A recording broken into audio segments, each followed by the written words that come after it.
Our official odds were 25%, and I'll be quite frank, we were in the process of possibly updating our odds to lower and write a note that was going to lower our odds to 15% during the week when we started hearing chatter. So Eric Balchunas and I actually broke the news that approval was likely to happen, and that only happened that Monday morning. Late morning, from what I understand, early afternoon.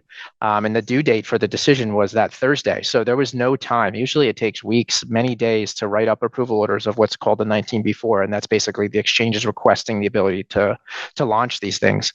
Industry observers and participants widely expected the ETF applications to be rejected, citing a lack of public engagement from the SEC with applicants over their forms.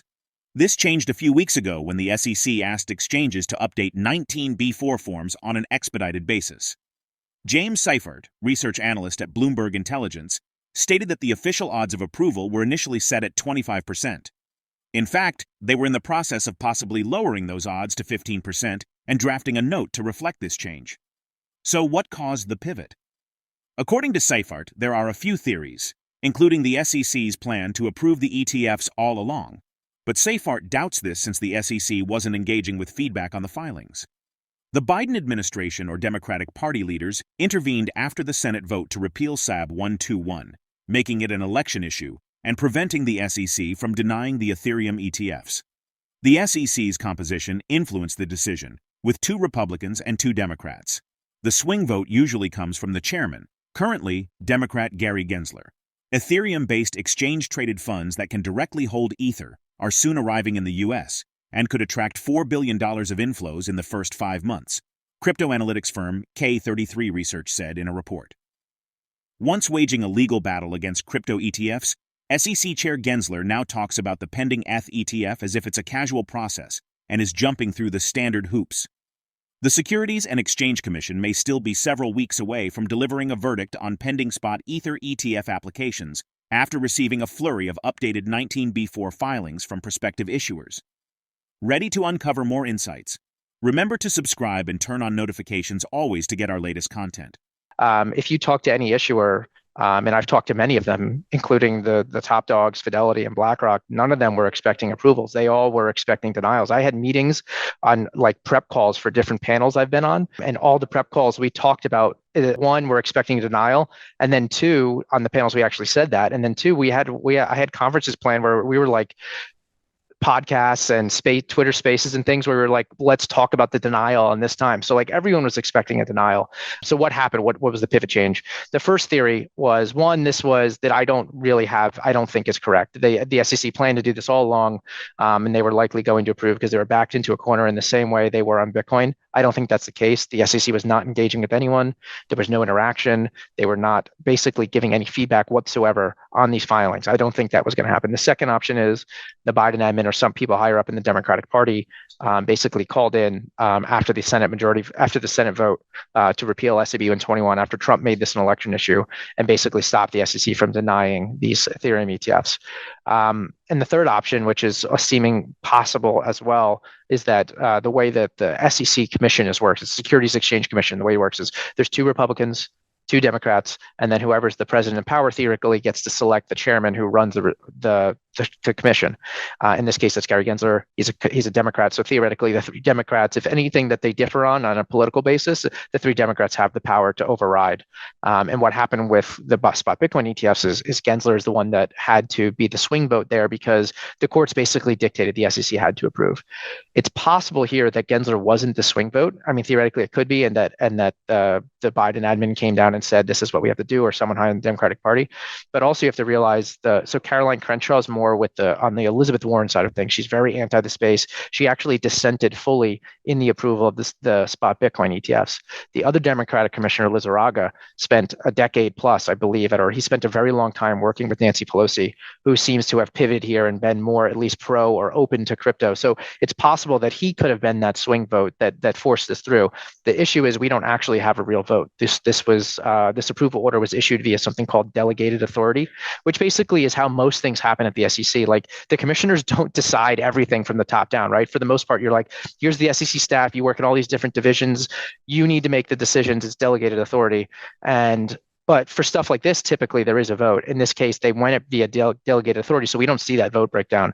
But something happened as far as we're concerned at the SEC in the week prior to the ultimate approvals of these Ethereum ETFs, that caused things to change, and it had to have been political. And I don't know anyone else involved in this process or around the SEC, around DC. Everyone is in agreement that this was a political change of tune. But there's still some time likely before we get the Ethereum ETFs actually launched and trading. Politicians in the U.S. appear to be adopting a more favorable view of cryptocurrencies.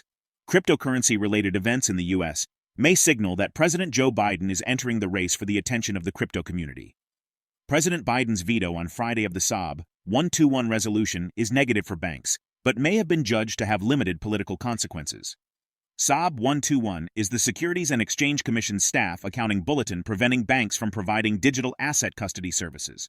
A resolution to cancel SAB 121 had bipartisan support, with a vote of 228 versus 182 in Congress and 60 to 38 in the Senate.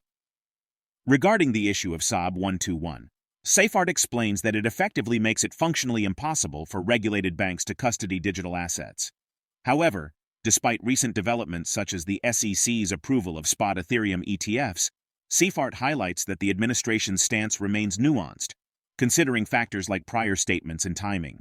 Now, let's redirect our attention to a video. To be very clear, this is obviously, at least the very least, somewhat transactional, but it's become an election issue. And I mean, part of the reason why he saw the opening here is because of what Biden and Elizabeth Warren have done on the side of the government going after crypto. So people who are single issue voters on this topic are basically now going to be funneling over to Trump. And there's tens of millions of Americans that have exposure to digital assets.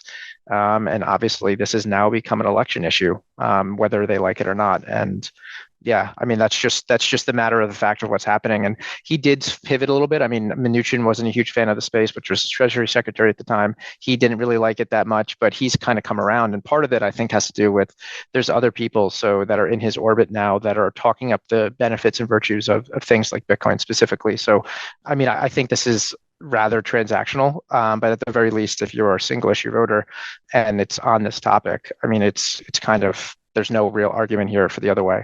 And basically what it does is it makes it functionally impossible for any regulated bank institution to custody any digital assets. It basically says, usually when you custody somebody's asset, you hold it in a vault or in a trust, or usually it's stocks, bonds, what have you, right? And that is not considered your assets. You charge a fee to hold that safely for them. In the case of this SAB 121, they're basically saying that any assets held, specifically digital assets held by these banks, have to be used up as you need collateral for them in your rules. So it messes up all your regulatory ratios and all these things. You have to have certain liquidity ratios and solvency ratios. And all of a sudden you need to hold, for every dollar in crypto you have, you need to hold some sort of reserve asset essentially against it.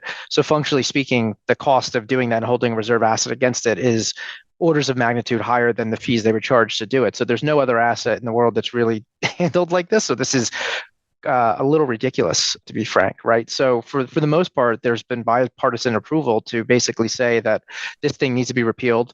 It's taking our most regulated and safest, really, institutions from entering this space and forcing people to use things that aren't as safe or regulatory or no taken care of on a regulatory basis. So we had the House and the Senate both vote that this needs to be repealed, and the way that it was done was not correct.